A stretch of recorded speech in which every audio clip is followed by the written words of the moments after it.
जेठ मास वाली जो होती है निर्जला एकादशी, ये 3 विशेष होती है। तो आज की जो एकादशी है इसका बहुत महत्व है। आज से चौमासा शुरू हुआ है।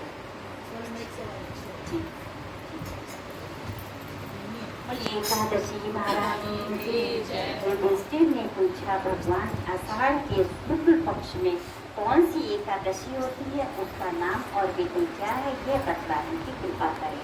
भगवान श्री कृष्ण बोले, राजन आषाढ़ शुक्ल पक्ष की एकादशी का नाम देवशैनी है।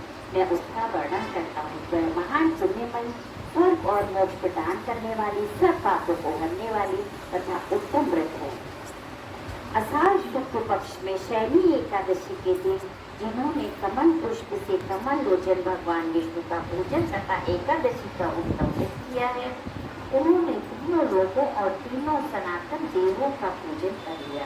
हरिशैनी एकादशी के दिन मेरा एक स्वरूप राजा बलि तो यहाँ रहता है, दूसरा क्षीर सागर में शेषनाग की शैया पर तब तक शयन करता है जब तक आगामी कार्तिक की एकादशी नहीं आ जाती। अतः आषाढ़ शुक्ल पक्ष की एकादशी से लेकर कार्तिक शुक्ल एकादशी तक मनुष्य को भली भांति धर्म का आचरण करना चाहिए। जो मनुष्य इस व्रत का अनुष्ठान करता है वह परम गति को प्राप्त होता है। इस कारण यश पूर्वक इस एकादशी का व्रत करना चाहिए। एकादशी की रात में जागरण करके शंख चक्र और गदा धारण करने वाले भगवान विष्णु की भक्ति पूर्वक पूजा करनी चाहिए।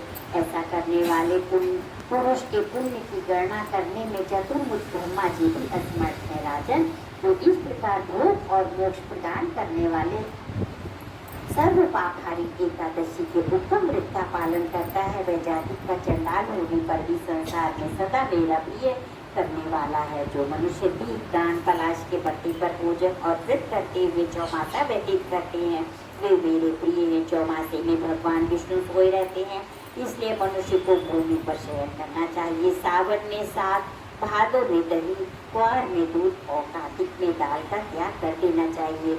जो चौमासे में ब्रह्मचर्य का पालन करता है वह परम गति को प्राप्त होता है। राजन, एकादशी के व्रत से ही मनुष्य सब पापों से मुक्त हो जाता है। अतः सदा इसका व्रत करना चाहिए, कभी भूलना नहीं चाहिए। शैनी और गोधनी के बीच में जो कृष्ण पक्ष की एकादशियाँ होती हैं, गृहस्थ के लिए वे भी व्रत रखने होते हैं। अन्य मासों के कृष्ण पक्ष की एकादशी गृहस्थ के रखने योग्य नहीं होती है। शुक्ल पक्ष की सभी एकादशी करनी चाहिए। बोले एकादशी महारानी की जय, बोले सच्चिदानंद भगवान की जय, कृष्ण भगवान